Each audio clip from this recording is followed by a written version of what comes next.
Everyone. Here we are again for another assembly of music listening. I'm chosen something today which I think a lot of you will recognise. It's the main tune that I think you'll recognise rather than the very, very beginning.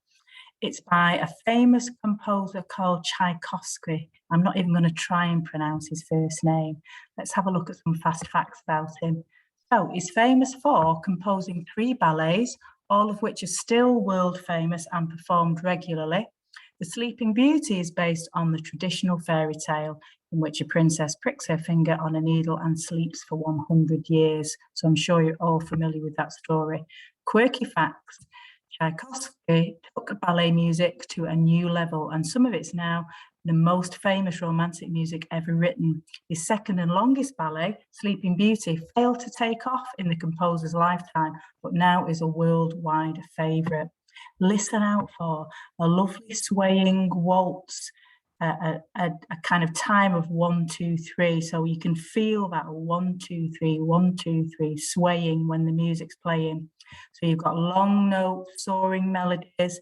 After the introduction, the main waltz melody appears, and that's played on strings. So look out for the string section.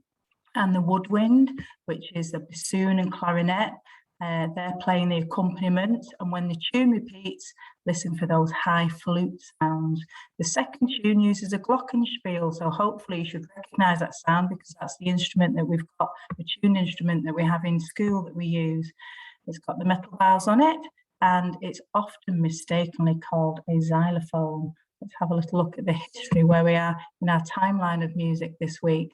So we can see that we're looking at our composer here in the year 1890, a Russian composer, and it's an orchestral style. So we are in the Romantic period, and we can see some other composers here from the same time. And I think it's interesting to look at how music technology has changed over the years. So way back in early music, we can see that music was written down on paper by hand, and then it was first printed.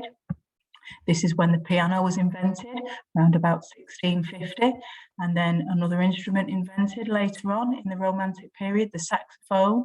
And then we're looking now at how music was listened to in the home, a gramophone, and then it was turned into electrical recordings on vinyl.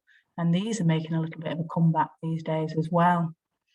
So I hope you enjoy it. I've sent it as a separate link this week because the sound quality doesn't seem too good. So hopefully with a separate YouTube link, it should sound a lot better. So happy listening. See you next week, everyone.